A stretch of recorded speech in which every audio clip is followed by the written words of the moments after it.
So great. Thank you so much, Dr. Ofori over there for catching the sound issues. Paul, thank you so much for joining. I was saying hi to you, but I guess because you couldn't hear me. How's your day going today? And welcome to the Ghana Agenda again, Paul.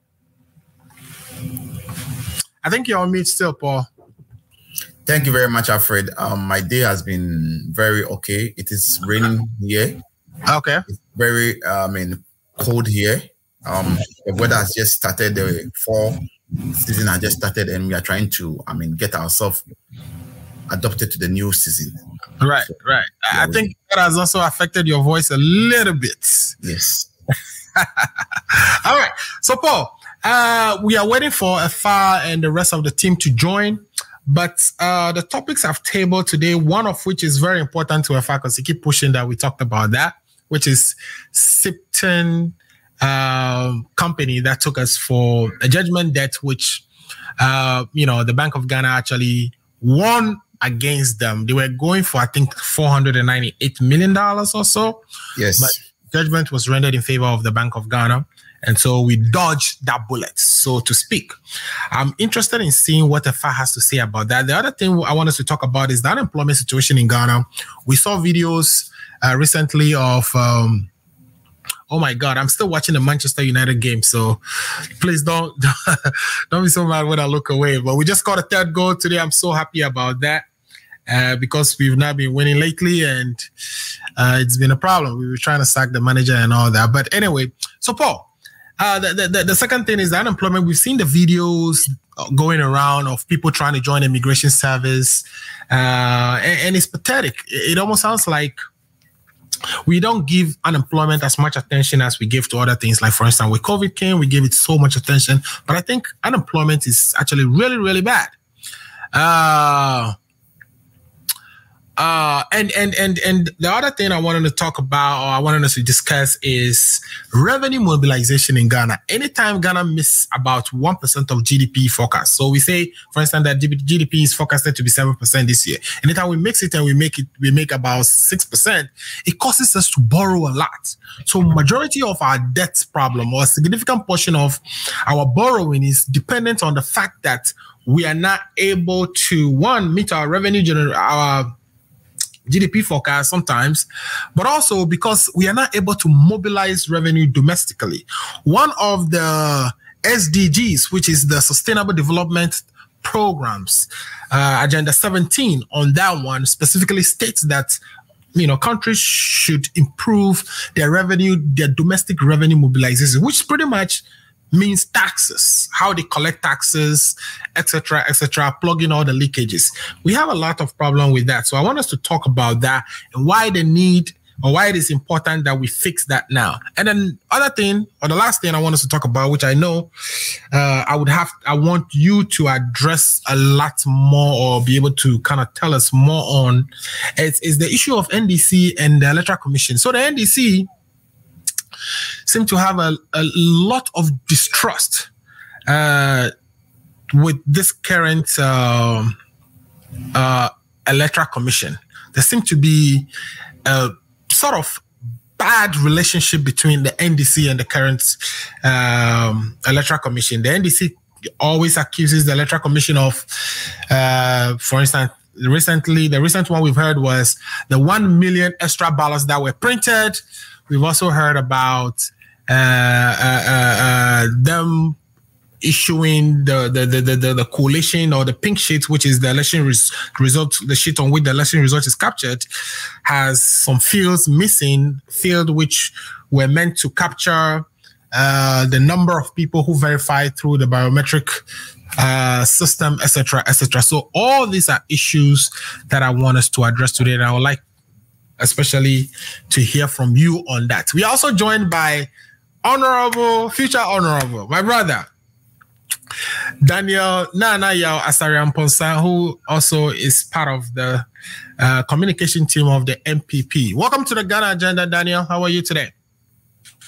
Yeah, thank you, Amuzu, for having me, and then Paul is also my greetings as well. Good. Is it raining at New York as well? This Maryland, yeah. We had some of the. Oh, you're actually in Maryland. Yeah, I'm the DC. Oh, you are close to me then. I'm in Maryland too. I don't know if you know that. Oh, I didn't know that. I thought you were somewhere in Connecticut. No. So we probably need to link up. All right. Sure. So your voice sounded like Paul DeSoso's, whose has been impacted by rain. So I thought it was raining at your end as well. Mm-hmm. Yeah, Paul DeSoso is still grieving. Mahama is making them grieve each day by. I am not prepared about Ifa going to hire a backup for him to debate me this afternoon. Right. I am ever ready to debate Ifa, and he can bring as much as 10 MP communicators. I'll be able to handle the 10 of them. So I'm not prepared at all. I'm ready for them, and we are ready to go into battle. So Ifa should come. Ifa should not run away. You should not come and leave Daniel here and put Daniel into trouble this afternoon. I want Ifa to be here, and let me deal with him, and then I'll deal with Daniel too. Okay, so if I understand Paul, yeah, nice meeting you too. Right. So if I say he's in the middle of something, but he will join us shortly. No, if I trying away. You think he's running away? Well, if he's not here, then we'll have to leave the subtle. The heat I gave to him last week, he couldn't take the heat, and he's running away from me. That is why he went to hire a lawyer. He's going to hire my brother Daniel Nanaya Asari to come and represent him. I don't have any problem. So Daniel, I hope you are ready for me this afternoon. Yeah, I'm sure Daniel is ready. So okay, so yeah. So let's start with the I want to see if let's start with the NDC issue first, right? I have a video which I'm going to play, and I'm getting ready to bring that in. But essentially, you've all heard, the videos. You have the one of the commissioners of one of the electoral commissioners, in this case, Bossman Asari, gave a press conference, and he has the following to say. Let's take a listen to him. When we come back, we also had a press conference yesterday by General Mosquito of the NDC. So we'll take these two interviews or press conferences, and then we'll discuss what we hear from them. So let's take a listen to the first one, which is from the Electoral Commissioner, Bossman Asari. Last few weeks, former President Mahama has made a number of allegations against the Electoral Commission and the 2020 elections. As officials charged with the responsibility of conducting elections in Ghana, we owe it a duty to provide Ghanaians with the facts and the truth about the elections and the allegations raised. We are of the view that our silence on these false allegations could have dire consequences as it could undermine citizens' confidence in our dear country. The former president has said the EC printed 1 million ballot papers in favor of the President of the Republic. This is untrue. This is a grave matter that undermines the credibility of our electoral process and should not be ignored. We call on him to provide evidence to support this claim. This is not a matter that should be ignored, and we call on the Ghana Police Service to investigate. The transparency of our process makes it totally impossible for this to happen. At the polling stations prior to the start of the elections, the empty ballot boxes are opened and displayed in the presence of everyone, including the political party agents, and thereafter they are sealed in the presence of everyone. There are serial numbers on the ballot papers for each region and constituency. This is made known to the agents before the elections, and the political parties also know this. Our ballot papers also have security features, so any trace of new material will be clearly visible. Again, at the end of the poll, the ballots cast are cross-checked against the voters who were verified and issued the ballot papers. This ensures that overvoting is detected immediately, because if at the center 20 people were issued the ballots, we expect that the ballot box will contain 20. Nationwide, we had no issue with overvoting at all the 38,622 polling stations, except in Savelugu in the parliamentary election, where there was one, and I repeat, one overvoting. The transparency of our processes from the beginning to the end makes this impossible. Ballot staffing cannot be done. It is just impossible. We call on the former president in the interest of our democracy to provide evidence of the staffing of the ballot boxes by the EC and its officials. The police should investigate this as a matter of urgency due to its potential to derail and undermine our democracy and lead to a lack of confidence in our system and processes. All right. Okay, so we've heard the first one where, Bossman is talking about he wants police involvement in investigations into what President Mahama said. And General Mosquito responded. So let's take a listen to what General Mosquito has to say as well.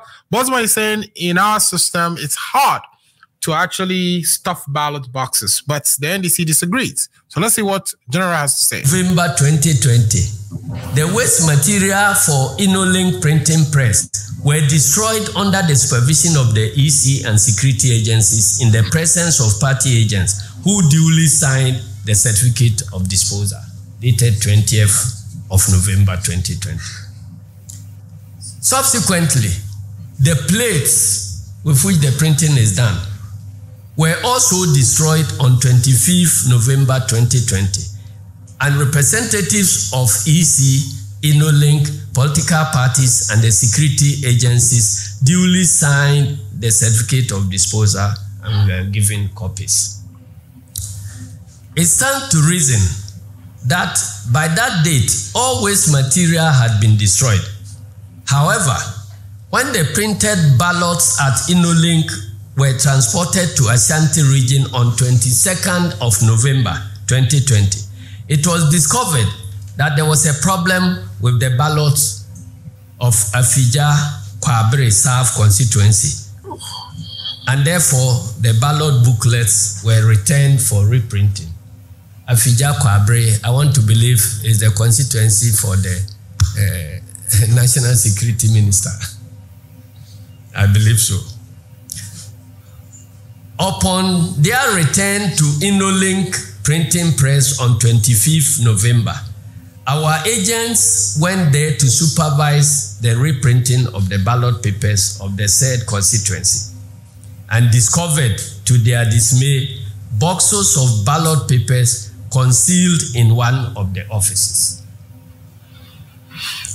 When they caused the boxes to be opened, they were found to contain excess presidential ballot papers for Ashanti region. Alarmed by what they saw, they filmed the ballots and inquired from the supervisors what those ballots were meant for. I believe the picture will show, because it was the hand of God that sent us back to InnoLink for us to discover that these are ballot booklets, all these things printed and starched somewhere in one of their rooms.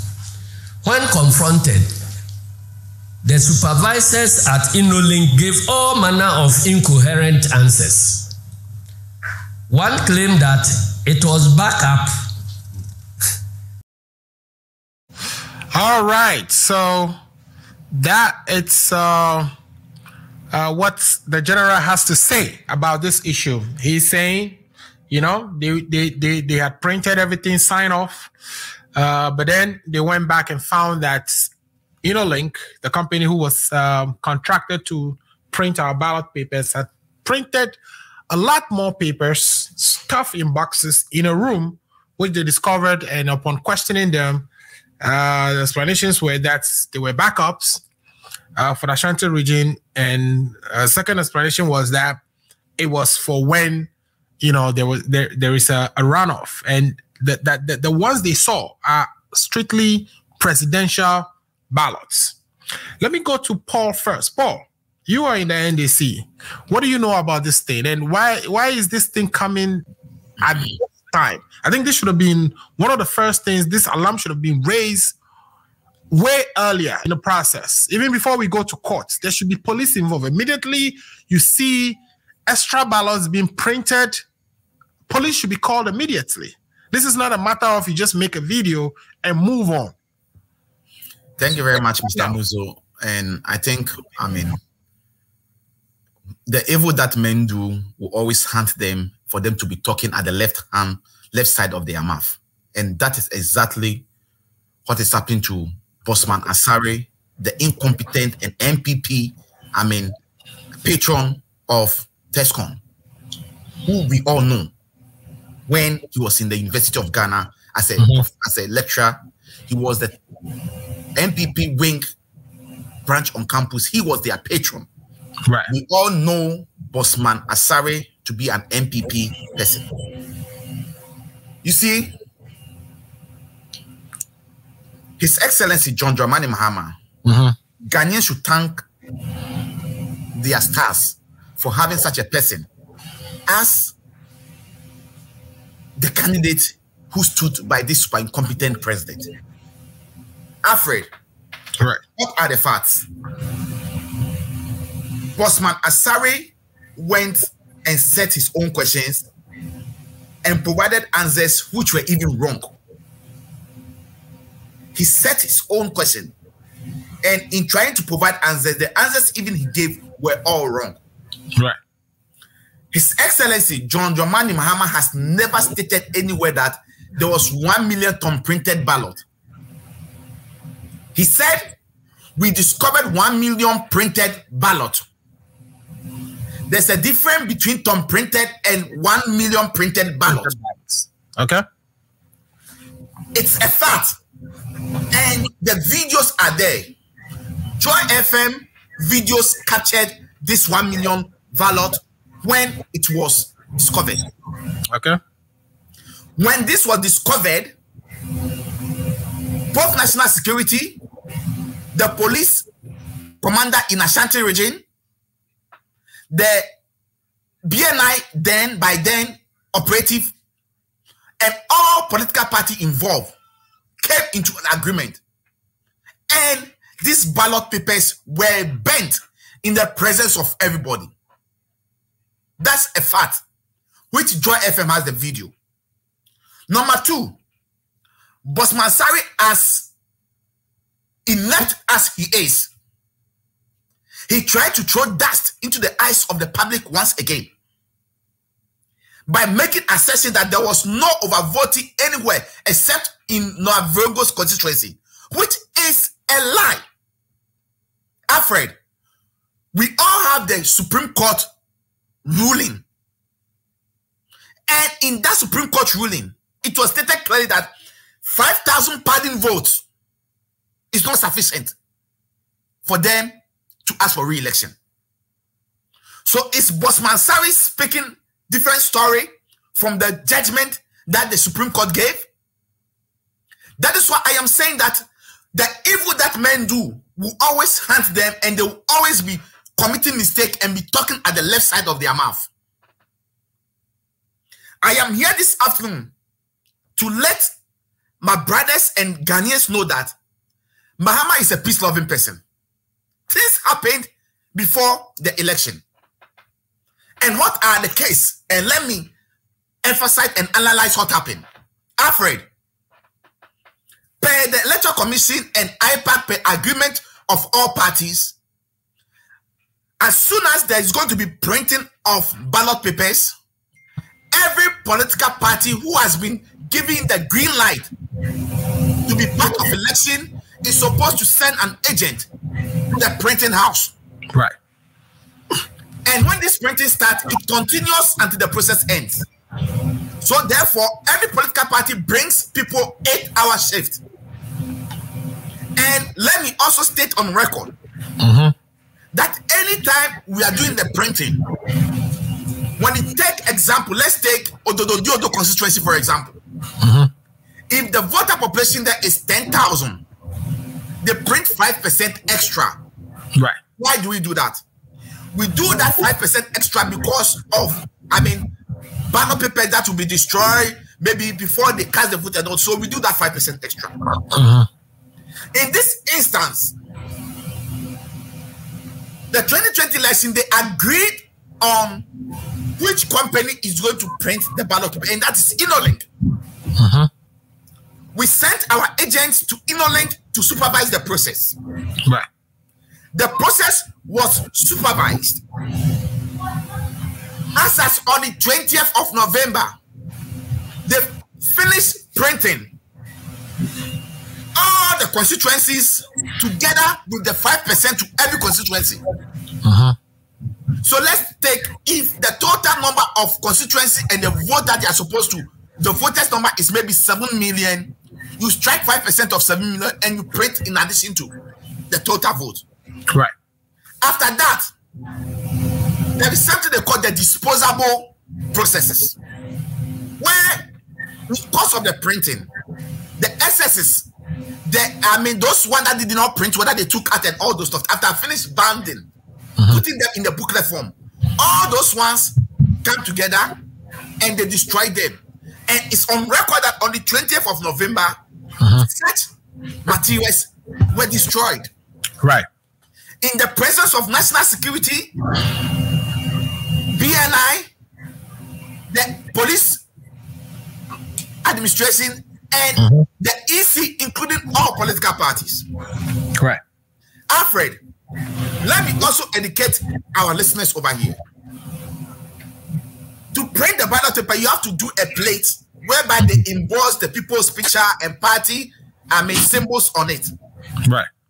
After that 20th, after destroying the excess ballot papers that were printed in error or that were overprinted, after destroying them, on the 25th of November, the plate that was used to do the printing was also disposed of, which certificate was issued, and all the political parties penned their signature on that disposable certificate.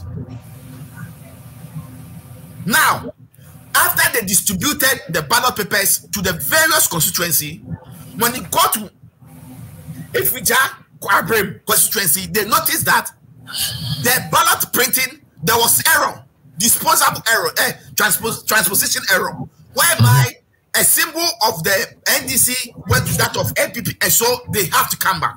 Right. In the process of coming back to do those printing, we asked our agent to go back. That was where we went and discovered that there was some boxes of printed ballot paper in a room that has been locked under key. And we questioned it. Right.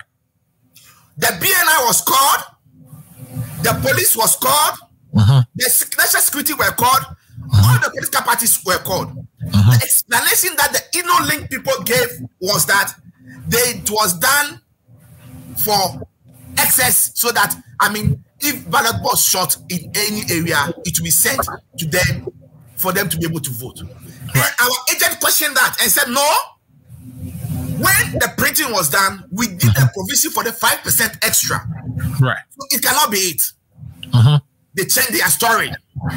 The story was that it was printed for the second round. And our agent asked the question, how can you know which of the two political parties will be the top runners for you to be printing a ballot, SS ballot paper? Right. They couldn't answer that question too. Now, they admitted that it was an error. That was where the cameras of Joy FM, and this record is there, this video is there, and other stations' video were captured, where they came to an agreement that, okay, when we called the EC said they have nothing to do with it. So what happened? To bring peace, not to create confusion, we caught them red-handed. So let's take those ballots, shred them, and bend them. And that was done. The EC came out after, and this thing that I'm talking happened on 27th. Right. After we have bent the plate that was used for the printing on 25th. So when was this thing printed? God being so good, when this thing was discovered, as I said, the Joy FM video cameras were there. So it is not a lie. It's a fact that it happened. Right. Now, but Matasari also made a very flavorous and unsubstantiated allegation and told lies in that statement you just played. By saying that overvoting never happened anywhere in the country. And that is also not true. Right. We all know the statement and what the Supreme Court stated. The NDC was able to demonstrate in the Supreme Court that there was about 5,000 pardon vote that was not supposed to go to this super incompetent president that went to him. It is a fact. So what is Bosman and Sabi talking about? Right. Number 3, during the voting, on the day of the voting, we arrested people, and these are all police cases that have been reported to the police. Right. People were arrested holding printed ballot paper in favor of Nana Addo. And they were arrested, taking the police station. The police took the exhibit from them. The police said they were going to investigate the case. Because it was a voting, the day of voting, we all have to take this case, report the police, make official complaint, and then we went back. Right. These are all facts. Those people all have been arrested. The videos are there. When you go to the police today, all those cases are at the police. As and why the police is not investigating is up to them. Now, for me, it is unacceptable. Right. If you EC, you claim you gave a contract to InnoLink, and it was noticed that InnoLink has printed in excess of what you requested. How do you do? Why won't you put up a statement to disassociate yourself or stop doing business with InnoLink? As we speak today, EC is still doing business with InnoLink. For me, whether Daniel and his MPP like it or not, Nana Addo Dankwa Akufo-Addo knows he's not a legitimate president. He's a president that has been imposed upon the people of Ghana, and they know it. Now, what happened? You know the pink sheet, the statement of pool document. Per the CI 128, you are supposed to state on that statement of pool document the number of people who voted with the BVD machine. Okay. I said, with this incident, I was in Ghana and I was at the NDC headquarters. This thing was noticed Friday, and election was going to be on Monday. Right. We called a meeting of all the political parties, including EC. EC admitted in that meeting, and it's on record. There are documents and videos. It's on record that it's a mistake from them. The NDC has taken that issue up and has stopped the election. The same people, these MPP people, will be the same people saying that the NDC don't want peace, they want confusion and all those stuff. So when this thing was noticed, it's a constitutional, requirement which was not met.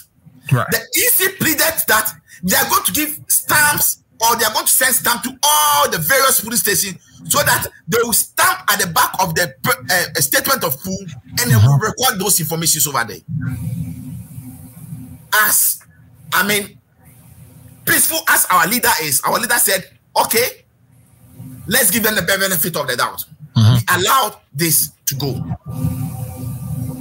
At the end of the polling, most of the polling agents did not record the number of votes that was recorded by the VDVD machine. Most people did not record it. So for Anna Bosman to come and sit over there and be talking gibberish, it's least sad to talk about this afternoon. Asari Bosman, or Bosman Asari, should know that he's a danger and a threat to the democracy of Ghana. And he continued to remain so.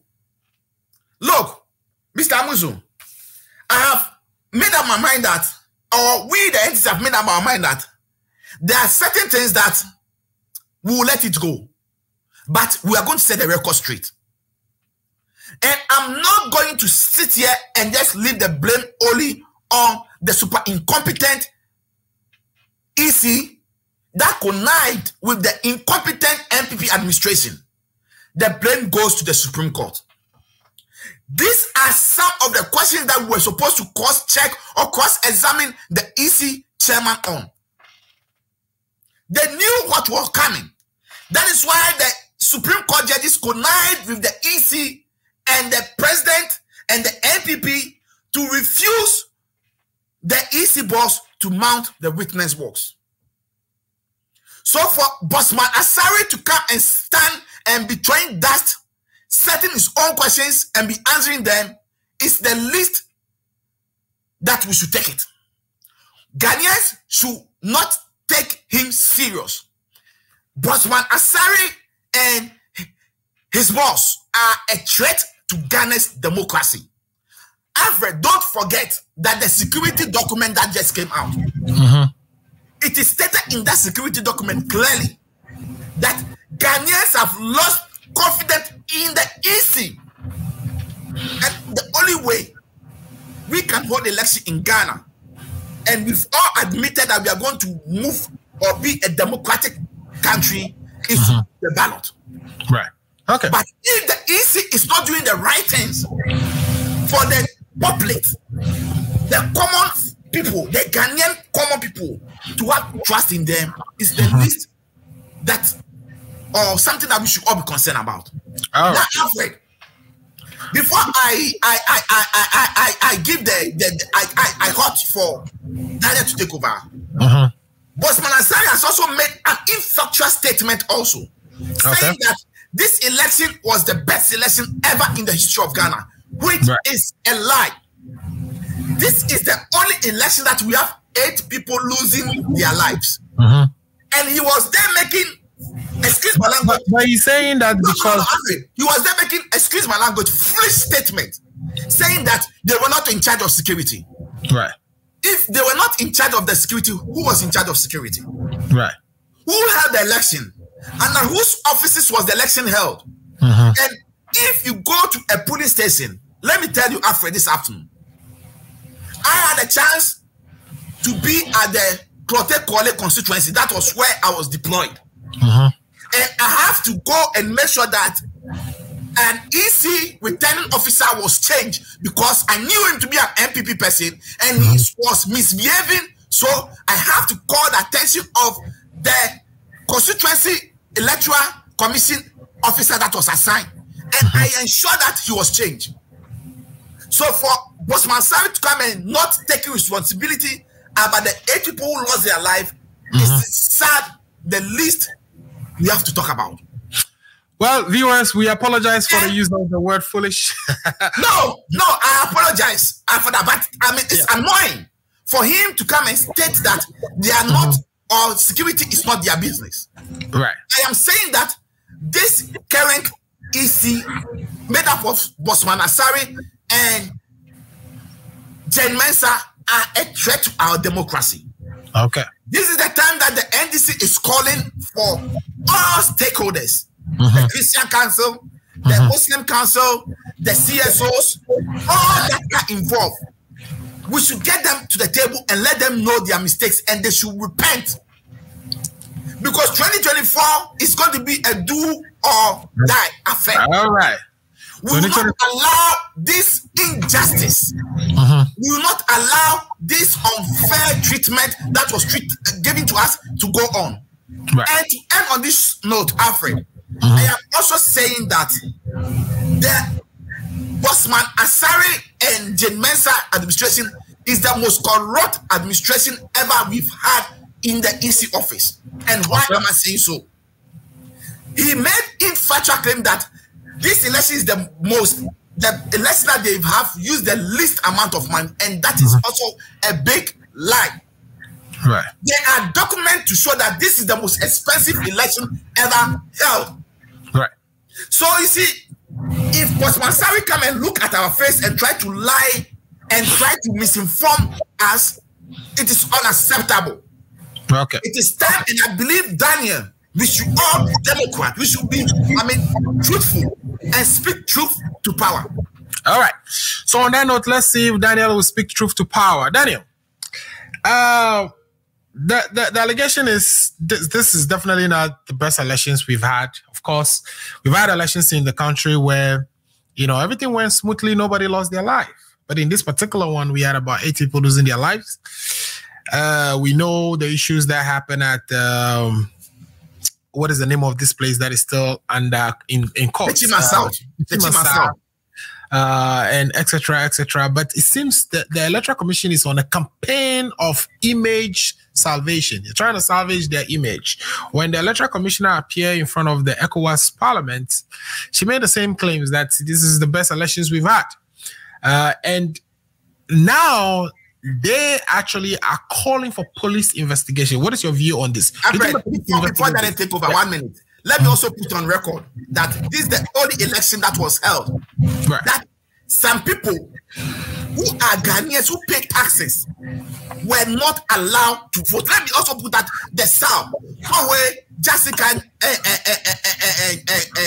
people.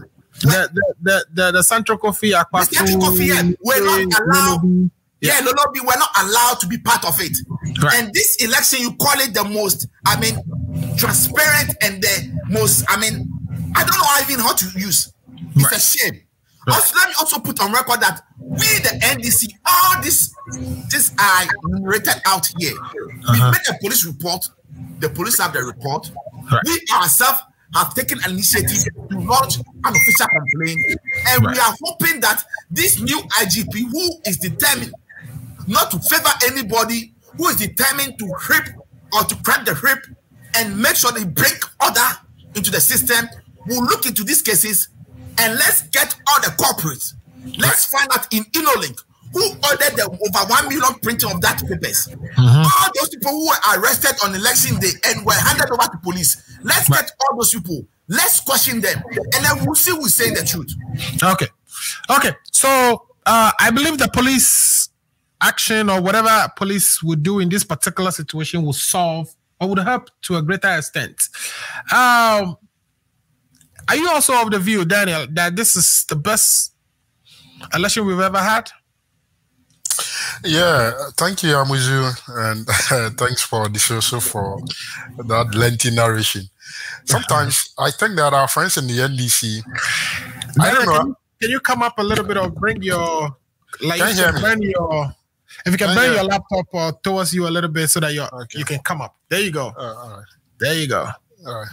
So I'm saying sometimes our friend in the NDC, I don't know. I'm not within the NDC, but when I sit back and I look at the way they do stuff, I just feel like if they continue on this path, they will have a long way to go, because they seem not to understand that the environment has changed. That the Ghana that they knew in 92, 96, 2000, it's not the Ghana of today.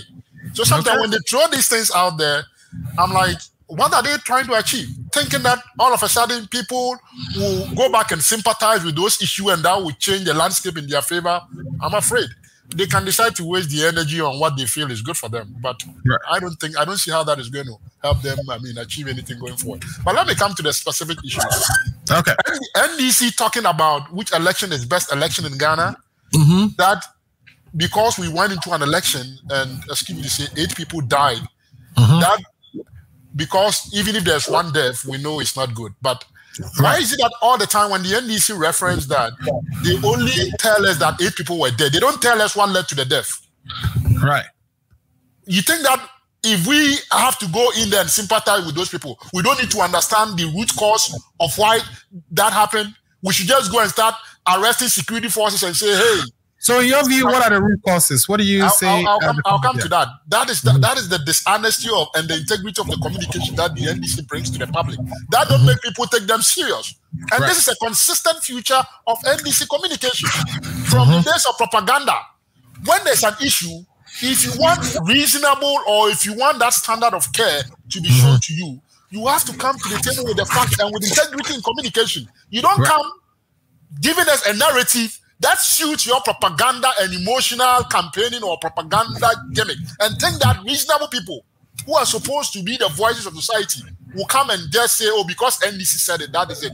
If you do that, you lose faith in the people. And the people over time have realized that this is the way the NDC communicate. When there's an issue, they don't speak to the facts. Sometimes the facts don't have to favor you. The facts can be against you, but you put the facts out there and let the people decide, or let the people have their own opinion about the facts. Okay. But you have come in here, giving us your narration that suits you. Meanwhile, other people have other narrative to this same issue. That because they are not political communicators, they are not putting it out there, but they know, and they'll just sit back and watch you. Because if they come in, you are going to just disgrace them because the kind of communication you are putting out there, they know it's not the full fact. So what is the other facts? I mean, that you can, I'm with you. We have 38,000 police stations, right? 38,000 police stations. What makes Techiman South or Techiman North as an exception?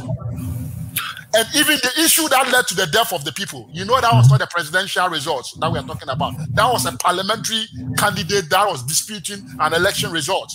Parliamentary candidate, that wasn't a presidential result. And you and I know that from the EC's law, the EC chairperson does not preside over parliamentary results.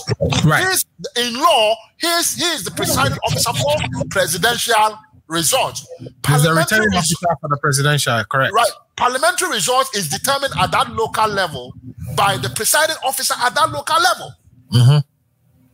And at the time of coalition, some people think that as part of their gene, they can always use violence to intimidate everybody. My brother, the MPP, that tactics is not going to work on us anymore. And if you guys probably don't know that the MPP has changed because of this character of thinking that you can use violence to intimidate them, they are going to remain the same. It's changed. That landscape has changed. Nobody can use violence to intimidate anybody in Ghana anymore. MPP cannot use violence to intimidate the NDC. The NDC cannot use violence to intimidate the MPP. That we know for sure. And all the political parties are aware about this. And then it seems the NPP is using a lot of violence, though. No. That is what I'm coming. You go in there thinking that because you say something, that has to be done. You have to follow the rules of engagement at the police station. You can't just go in there and throw your weight about and throw violence in there and think that by you throwing violence in there, the security forces that are supposed to do the right thing will just watch on and look at you do what you have to do. Right. So in the coalition process, these people get up, these youth get up, the MP, the whatever, they are contesting candidate, the NDC parliamentary candidate instigate these people to go in and then attack the police station or the coalition center. And then the police, that is the unfortunate piece. The military people who were there at the time to protect these people deploy guns on these people, and unfortunately some people lost their life. I don't think all the 8 people died at Techiman South. If I remember, I heard about 2 or 3. No, not all of them died at Techiman South, correct? Yes, so it's not all the 8 people that died at Techiman South. So when we go into an election, we don't expect that anybody should lose their life for any party. But the fact that it's not all who died at Techiman South, that even tells you that it's the death, the violence is widespread. Well, one of the death occurred at Ododiodo. The one occurred at Okankwe South. 3 of them at Techiman South. And then one in the northern region. Do you remember in the northern region one? Do you remember the same NDC people in their office, close to their office, their candidate, whoever that candidate was? The gun that was fired, it's been told came from that NDC. He was even arrested. Odududio one. Remember before Odududio, Neil and Tepanda and these people had gone on this, what do you call it? There was this issue about stone throwing. Even before the election, that was, I think, the last days of the campaigning. So Odududio was already a hot spot. That the security officers knew that going into the election, they needed to what? Make sure that they deploy people there to ensure that what happened, pre-campaigning or pre-election does not happen. And so, like I said, it's unfortunate. Why should anybody lose their life because of an election? But why do you want to attribute that election to say that because, we lost 8 people, the entire election, 338,000 police stations. Every good thing that happened there is 0. We should count that at 0. And then we should say that this 8 or this, other 5 police stations, it's the overwhelming, what do you call it, summary of the election. Does this make sense to any reasonable person who is not even a Ghanaian and listening to you? Will this make sense to them? That because 5 police stations had some infractions, some very unfortunate incidents, that should be used to characterize the entire election in 38,000 police stations. If you communicate like this, you have problems. Nobody will mind you. Because you are just throwing propaganda out there. And also think about it. This was an election that was organized in the context of COVID. Let's not forget about our timelines. Right. In the context of COVID, we all knew the constraints that were on the EC. The EC had to deliver this within a certain short time. We all knew that the borders were closed. The EC had to work within tight schedules. And even our NDC friends were saying, I mean, because of COVID, we shouldn't do anything. The country should come to a standstill. When we're even opening our schools, that kids can go into school and manage the COVID situation. These guys were telling us that, oh, everybody will die, so we should stop everything, stand still. And we said, okay, if we should stop everything, let's stop the election too. That they said no. You see, the EC had a constitutional mandate. The constitution did not say in midst of COVID. I think it was the registration that they opposed, right? Because the EC wanted to go do a whole you don't register. If you don't you dictate to the EC how they must do their job. As far as the EC is doing their job within the constitutional limits, the only way you can challenge that is if they go against the law. If they have any administrative discretion that they take and stop as part of doing their job, it will be difficult to challenge that. You can only make suggestions to them. And if they feel like within the constraints that they are working, they will need to incorporate those, they will do. If they don't feel like they need it, they can ignore it. There will be no law that they have broken. It is until the EC breaks a law that then you can go to the Supreme Court and say, hey, I think that this law, like the issue of what do you call the old voters, card being used, as in, somebody can be able to use that for the registration. That came up. That was a constitutional issue. You go to court, the Constitution says no. They have that discretion to decide what they want to do, and we move on.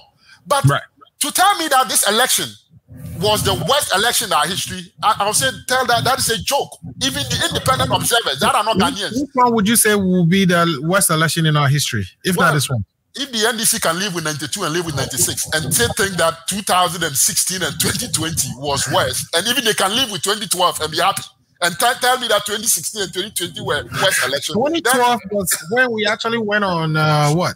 How many roundoffs? 2 roundoffs or so? And no, 2012 was won straight by the NDC. That was when we won court, right? The MP2. Oh yeah, that was a straight one. Okay, great. According to the EC, if the NDC can live with those and think that those were better, I think that the last 2 elections is a far better improvement upon the the ones that we've had in the past, because the EC is evolving. Going forward, I don't expect that the EC will go like the old way, where they ask everybody to come and do registration, because the Ghana card is kicking in. And then this data, they have a new data system based on the 2020 election infrastructure system. So they will just require people to just walk in, use your Ghana card, and you update your information so that we don't have to go queuing like in the past, what we've been doing. Election is not just on the election day.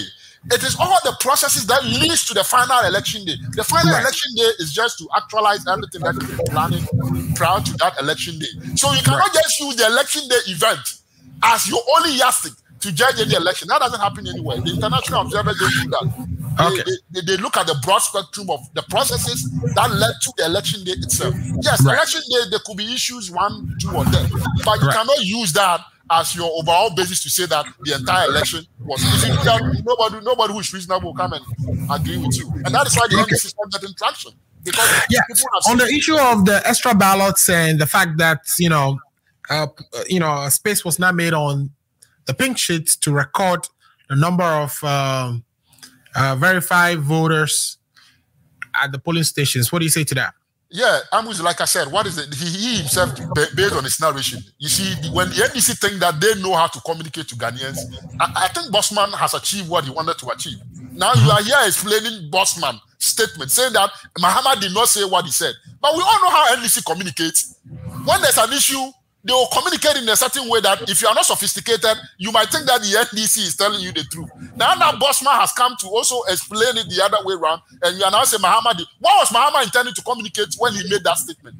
1 year after and 1.5 years after an election at Riyadh. You think that Bosman is a political scientist. He knows the tools of political communication. No, I think Bosman was saying something other than Bosman is addressing the fact that 1 million extra ballot papers were printed I get it. Printed already for the president. We are saying that's not what Mahama said. Yes, but when Mahama said it, do you know what Mahama intended to communicate? Mahama intended to communicate exactly what Bosman was disputing. But what Mahama intends to communicate can only be known by Mahama. Well, it cannot be known by Bosman, right? The NDC are now being forced to explain that, it wasn't printed for Nanado. So Bosman is asking his own self the questions he wants to answer, and he's answering them. I don't speak for the EC, but because Bosman spoke, the NDC now are being forced to explain, right?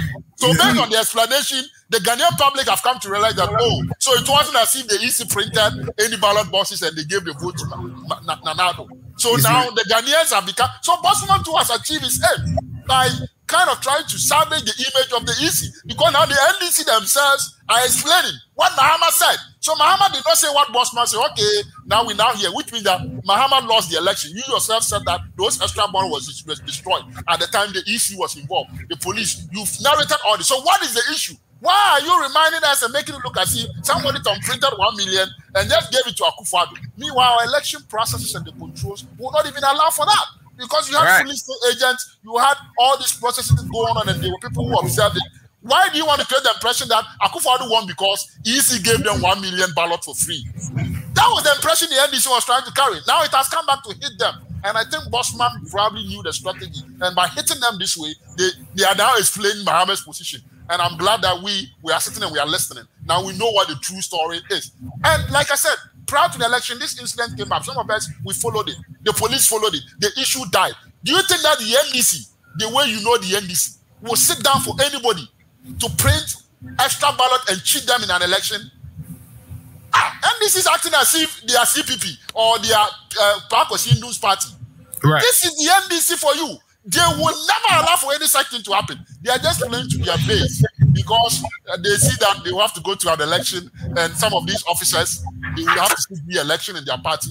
It is part of the political, strategy. MPP does it, NDC does it. The existing executives in the party will try and play these things to their base and make it look like, it wasn't our fault. It was somebody else's fault. So when we come back for re-election, don't blame us. Blame those other people. That is all they are doing. And for those that are not politically sophisticated, Bosman knows about these tactics. That was why he responded to the NDC. They need to go and account to their people, the people who elected them. That told them to monitor and man the election process. They need to go and account to them the job that they do. Don't run away from accountability. Go and account to those people and explain to them how come you sat down and did not police the process or generate that election results for them. And today we are on the campaign trail trying to put the blame somewhere else. Accountability day is coming, and these executives, they will need to account to the NDC because, see, even though I'm MPP, I want to see an NDC that is efficient. I want to see an NDC that understands what they're doing, so that tomorrow, if the MPP is not there in their government, I can have the comfort that yes, at least they have some basic minimum competencies that they can bring to government. You get what I'm trying to say? So but you are saying, you are talking about, them not being able to guard an election. That is why I don't want them to be in government. They are not organized. They don't know what they are doing. But that is not any indicator of competency in governance, right? Well, they don't show us any competencies that gives us the confidence. If they come into government, they will be able to exhibit those competence. Now you are telling me the EC is incompetent, the MPP is incompetent. Two incompetent people were able to outsmart the so-called competent NDC. My goodness. And you want the Ghanaian people to believe this? Okay, so let's you 1 minute to rebut, but also Alfred, I need 3 minutes. Look, I think we've done more than 1 hour on this topic. So a decorated monkey will always remain to be a decorated monkey. All right. My brother Daniel, is behaving as a decorated monkey this afternoon. Whatever has been told, or the lies that they told them from the Jubilee House, that is what he's trying to communicate this afternoon. And I'm not surprised that he has shown his insensitiveness this afternoon towards those family who lost their loved ones. He started making his comment by saying that they should not be invading collation centers because that is a coup. If you invade a collation center to try and undermine our elections or our vote, that is a coup d'etat. And the constitution gives us the power to overcome such people.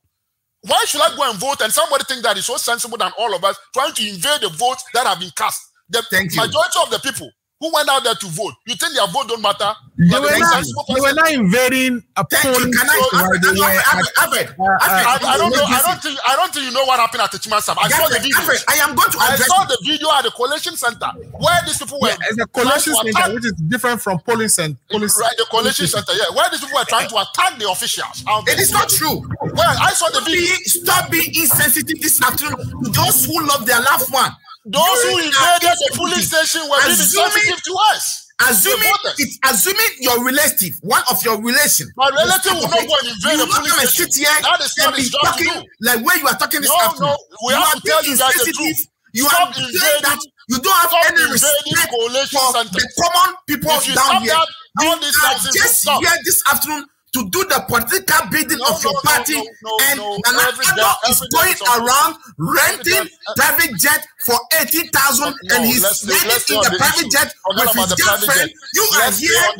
You are here trying to defend this super incompetent president, and you are not showing any insensitivity. Alfred, let me deal with the issue. All what he said were lies. Okay, Alfred, you have the video. Let's expose Daniel this afternoon. You have the video. Play the video for everybody to see. Okay, let me go look for that video. Alfred, wait. Daniel, if you don't know what happened, go back and let Ifa educate you what happened. And if Ifa was on this show, Ifa would have even shown some sensitivity to those people who lost their life. Unlike what you are doing this afternoon. And it's unacceptable.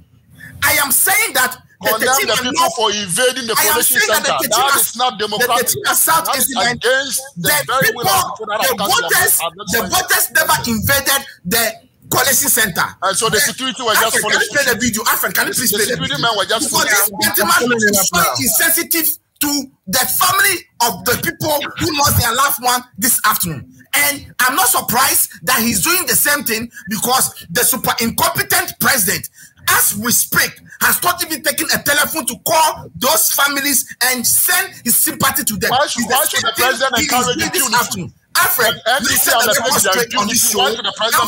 Please play the video. Let Daniel be exposed this afternoon. I think Daniel is coming from Jupiter this afternoon. That is why he's here this afternoon, telling us that the people were attacking the collection center. It is not true. None of those grassroots supporters, none of those common Ghanaians, just like me and you, who were at the collection center, attacked the collection. Nobody attacked anybody over there. So please stop throwing dust into the eyes of your listeners this afternoon. This is the video. Who attacked who? Watch it. Who attacked who?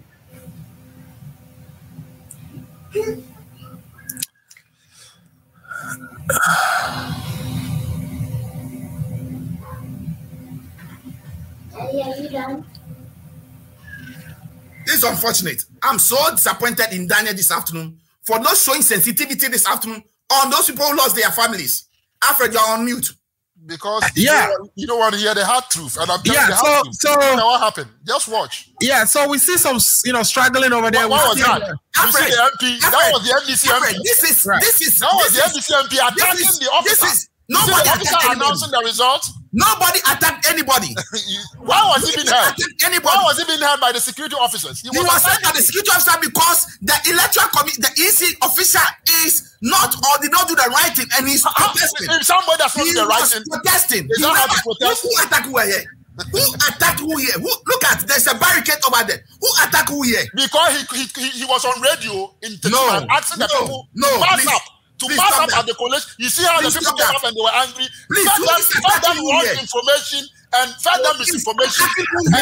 This is the point at which they started actually shooting in the crowd. Because he had told them on the radio in Techiman that they should all mass up at the college center because he doesn't feel that something is right for you. If something is not right for you as an MP or somebody who you are being insensitive. Is that how to instruct them to mass up? You are being insensitive this afternoon. Tell that your MP, he was the insensitive person. He should use the right approach to resolve issues. Look, and not leave innocent children to such unfortunate incidents for the security to react the way they did. Okay, so it's a shame. I mean, it's a shame. That is just by the way, right? Sit here and be lying against those people. I'm not lying. You saw your MP. You saw that your MP. The same MP was making noise. I won the election. Now they are in court and he can't even prove his case. It is. The same MP that came lying to the NDC that he won the election, they are now in court and he can't even prove his case. Okay, so when you're talking, I kept quiet. Yeah, let's go one at a time. Alfred, I'll be happy for us to digest this issue. If that's the only issue we're going to talk about, I am ready. Because Daniel cannot come and throw dust and distort the figures and fact as it is today.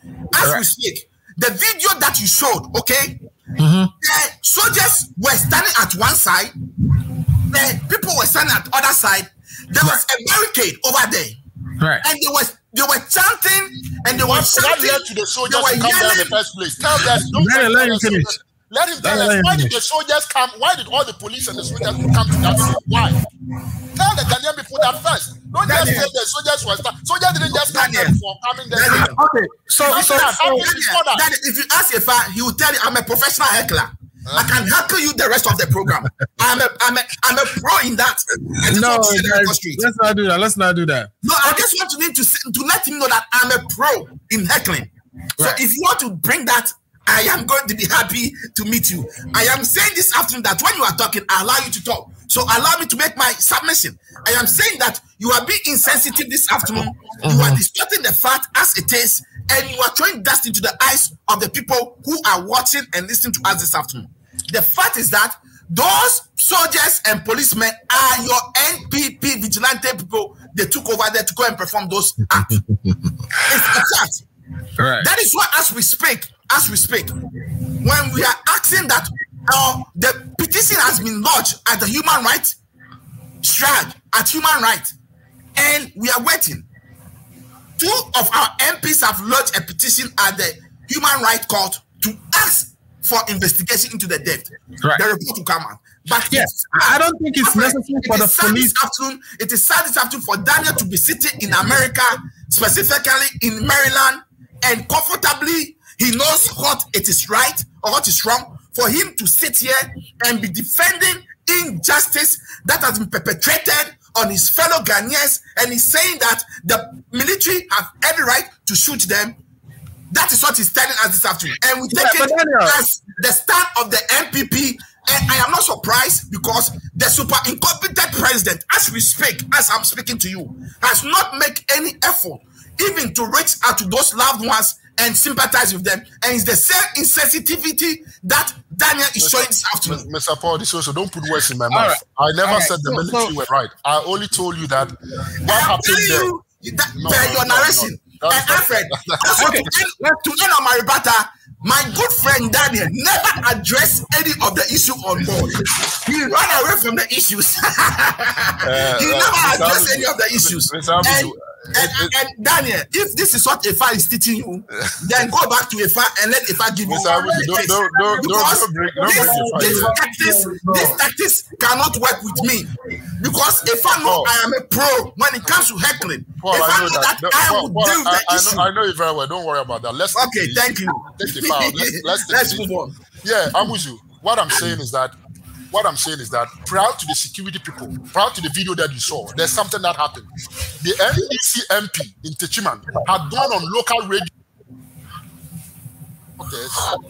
telling the NDC supporters to amass at the coalition center. There is nothing wrong with that.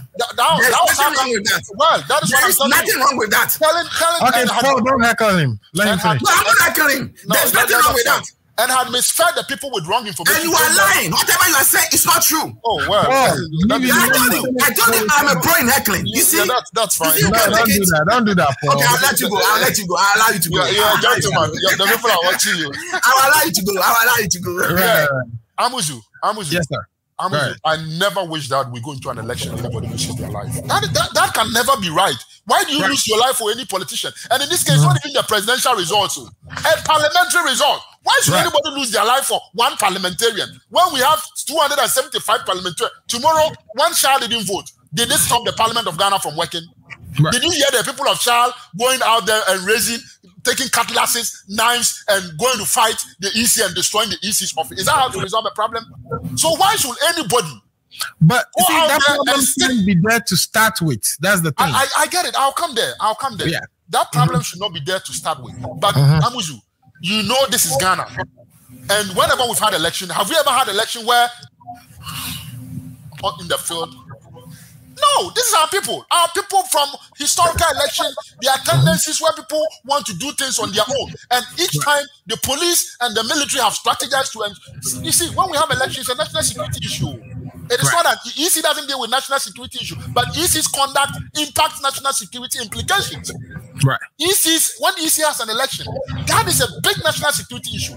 We were dealing with all these issues, Amuzi. At the time that we've already seen the voter insurrections. So there were signals out there that terrorists too were planning attacks in Ghana. This is why I'm giving the context. If you don't put the security environment at the time in context, you get these things wrong. At the time, we were on the brink of what was happening in Burkina Faso. This is not afterthought. This was before the election. Before the election, think about it. Voter region, there was this group that are getting up and there was insurrection. They had blocked roads. It is not true. It's not before the election. Before the election, it's not true. No. It was found out that. No. I know what I'm saying. My fellow panelists, you are lying. No. You are lying. Before the election, the Western Togoland group was created by the MPP. I am telling you today, and you know it is the MPP who are behind it. This is the problem. The voter, that was created by the MPP, and the MPP again made sure that there was a lot of security to avoid any intrusion.